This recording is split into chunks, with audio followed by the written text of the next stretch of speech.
For the day, and we got a little preview from our next speaker, Lindsay Cutler, who is program manager at the Park People. Lindsay brings to the Park People 18 years of experience in ecology and landscape design for private and government clients. The 8 years prior to joining Plant People, Lindsay owned and operated a small landscape design build firm in Denver, Colorado, providing ecologically sensitive landscape designs for residential clients. She also founded a school farm dedicated to regenerative practices. And prior to that, Lindsay worked as a field ecologist, conducting botanical surveys throughout the Intermountain West. Lindsay earned her master's in landscape architecture from University of Colorado, Denver, and a bachelor's in geography and environmental studies from UCLA. A lifelong hiker, backpacker, and self-described plant nerd, Lindsay is delighted to oversee the Denver Digs Trees program, which already was mentioned earlier today, Lindsay, and community forester programs, as well as various neighborhood-specific projects such as Greener, Healthier, Globeville Elyria-Swansea. So Lindsay, thank you for joining us tonight. We look forward to learning more from you today. Thanks, Mark. I have not read my bio on the website since I wrote it, so that was fun to listen to. I really appreciate that. Let's see, I'm going to share my screen here. I think that looks okay, and go ahead and see if I can't get that going. All right, are you looking at my notes or are you looking at the slideshow? We see your slideshow, thanks. Okay, awesome, thank you. I will minimize that. Well, I'm super honored to be here today. Mark totally introduced me, so that makes it easy because I don't think I have anything in the talk that I'm giving that mentioned even my name. So that's nice. Just thank you for having me, and it was really great, Meryl, to see you. I got my Colorado Master Gardener certificate. I don't remember how many years ago now, but Meryl was a huge inspiration during that program. And I just love extension so much and turn to their resources all of the time. So I just think it's really cool to be presenting at the same time. I'm honored. So for those of you that don't know us, the Park People is a 52-year-old nonprofit organization. We're a private nonprofit. We are actually a separate entity from the city and from Denver Parks and Recreation. We do work in close partnership with the Parks Department and the Office of the City Forester on many of our projects and programs, but it's a little bit of a common just misconception that we're part of the city. So we like to mention that. Our mission is to work with communities to plant trees and improve parks for a healthy, resilient future. And we like to call ourselves Denver's sort of parks and trees nonprofit. We believe that healthy parks help grow healthy communities. We believe that our community forest not only makes our neighborhoods beautiful places to live, but provides critical functions to the health, well-being, and sustainability of urban life. And we believe that all Denver residents should have access to these critical urban resources. And we also believe in the power of community action. I won't take too long here, but I do like to begin with a little bit of context. And I know Meryl hit on this just with the tree species that do and don't do well here. But we sit at a high altitude at the base of the Rocky Mountains. We're in a super arid climate, and the natural ecology of Denver is a shortgrass prairie. As you can see in this painting of the original indigenous communities and early white settlers in what would become the Denver area, that's sort of the Cherry Creek and South Platte there. Open spaces were abundant, but trees were not a significant part of the natural landscape. They were restricted to riparian areas adjacent to rivers and creeks.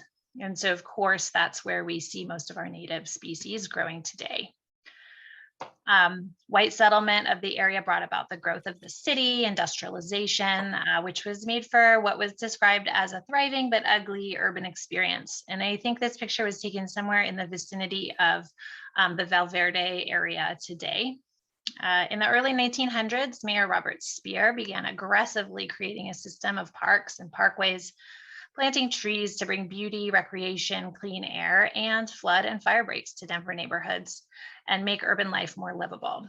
His legacy is not clean. He displaced communities as he did this. So we do like to acknowledge that that is part and parcel with the legacy of sort of that City Beautiful movement. So Denver today is home to more than 700,000 people with 2.8 million people in the broader, didn't mean to do that, broader metropolitan area. And we're growing rapidly. We're actually growing by almost 1,000 new people each month. Many parts of Denver, as you can see from this sort of iconic picture here, have a robust tree canopy, and our city, like doubtless, has a wonderful system of parks and parkways. We like to call ourselves a city in a forest. These parks and trees function to bring important ecological balance to our built environment and to make our city more livable. Over the past 52 years, we have infused tens of millions of dollars into more than 50 park improvement projects in the city's public spaces. Many of these well-known places that reflect the history and character of Denver, and many lesser-known sites that also shape the experience of neighborhoods. And maybe just looking at this list, you recognize some of those from your local neighborhood parks. In recent years, while we still do park improvement projects and fiscal sponsorship of smaller, just sort of helping fundraise for community identified park improvement projects, we also have really emphasized urban forestry. We have 4 ongoing programs that support Denver's urban forest. We engage the community, individuals, businesses, and the philanthropic community in planting and stewarding the urban forest. And I'll go over some of those later on in this presentation. They definitely are just varied strategies for planting trees. And we hope that, you know, one or more of them is sort of interesting and goes beyond a little bit Denver Digs, which we are sort of more well known for than other programs. So Denver has 2.2 million trees functioning as essential green infrastructure. And these trees are the air conditioners in our city. And I know Meryl had a tree benefits slide, so I'm just going to kind of cruise through this one. They're serving the functions of a multi-million-dollar stormwater facility. They're filtering out pollutants from air and water, serving critical functions, mitigating and adapting to climate change by sequestering carbon and cooling and protecting the health of everybody in our city, including the most vulnerable people in our communities. They're protecting biodiversity, providing critical habitat. And then in addition to environmental services, trees also provide economic, health, and social benefits to our communities. People are willing to spend more time and money in business areas with nice tree cover. Landscaping, including trees, can increase property value by 20 to 30%. And studies show that trees support our physical and mental health by encouraging us to spend time outdoors and to have active lifestyles. Patients with views of trees and greenery have faster recovery times than those without views of nature. And finally, tree planting activities provide valuable opportunities for community building, which supports the social fabric of our communities and our capacity to cope with and adapt to challenges. But Denver's forest still has a long way to go. We're only 60% stocked, and that's actually declining. The new data that's coming out right now has shown overall throughout the city a 2% decline in the last 2 years, and we actually think that that decline could be much larger. The forest, according to the sort of 2014 data, is 60% stocked. The effects of rapid population growth are outpacing our tree canopy. And the emerald ash borer, an invasive pest, was found in Colorado and is encroaching on Denver, threatening our ash trees, which make up 1 in 6 trees in the city. That will ultimately be a huge loss of 330,000 trees. And part of the loss of tree canopy in the city is due to the selective removal of ash trees in anticipation of the emerald ash borer coming in. Our city foresters have done a fantastic job anticipating and planning for this pest arising. And one of the reasons we think that it hasn't been cited in Denver and hasn't caused this massive devastation that we've seen in other areas of the country is because of their proactive approach to managing and anticipating this. As we mentioned, Denver's tree canopy is inequitably distributed. This here is a map of Denver's neighborhoods showing the most densely forested neighborhoods in dark green and the lowest canopy neighborhoods in light green. You can see the disparity between the let's see, the GES neighborhoods compared to the Country Club and South Park Hill. And GES is sort of shorthand for that Globeville Elyria-Swansea neighborhood.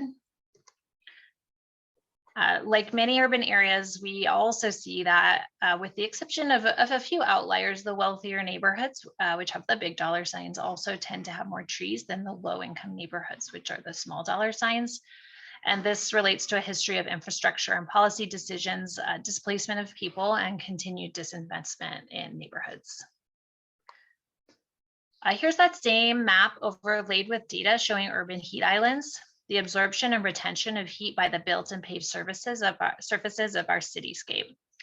So those same lower income neighborhoods, which are also home to many of Denver's communities of color, lack the tree cover to help cool and mitigate the intense heat that builds up over the summer and remains hot overnight. And I'm sure many of you have experienced that over the summers recently, is that it just doesn't cool off as we go to sleep, and it's very hard without air conditioning for our bodies to regulate. And this can be the exacerbating effect that can be lethal for those with existing health vulnerabilities. So the lack of tree cover in this low canopy neighborhood poses a stark visual contrast to this well canopied neighborhood. And you can see that on the thermometer as a nearly 15-degree difference, which is not just uncomfortable, but is actually dangerous to many members of our community. So to respond to that, as I mentioned, we've got these 4 ongoing urban forestry programs that I'll cover today, and we're aiming to engage the Denver community in planting and stewarding our city forest. And one of the things with trees, as we hit on earlier, since they don't grow naturally in this short grass prairie that we were prior to urbanization, each and every tree that we plant requires lifelong care. So it's partly about planting trees, but it's very much about caring for trees. One of our friends and partners always says every tree in Denver is on life support. And knowing how much the temperature is projected to increase and seeing those days above 95 just skyrocket in our future, we know how important it is to continue to protect and grow our urban forest to mitigate this in any way that we can.